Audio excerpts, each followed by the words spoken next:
Hi, I'm Alan Smith, and today I'm bringing you day 11 for our church-wide Advent devotional series, The Coming Truth.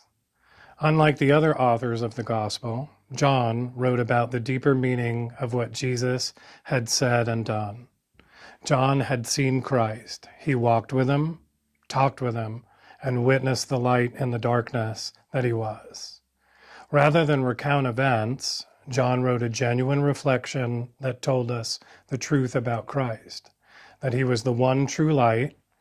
John recognized that Christ came to serve as a light in a world darkened by pain, sin, and hate. More than that, he came to give us hope for the future. The people had heard the words of the prophets and had witnessed the miracles that God had worked for their ancestors. But how could they truly understand the nature of God? God spoke to us in the only way he could truly understand, by becoming one of us.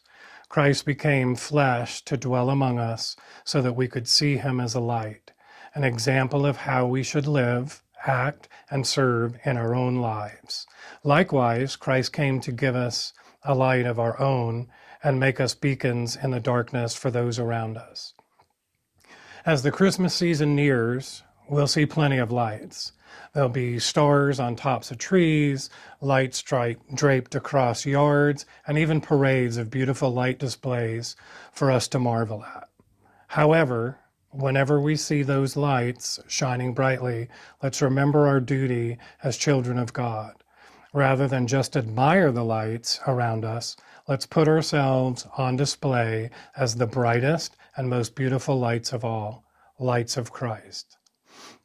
Now let's reflect.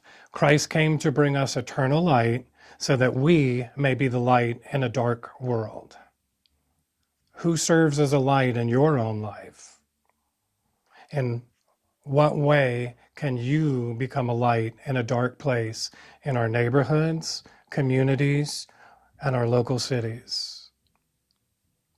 And today's scripture, John 1:9, the true light that gives light to everyone was coming into the world.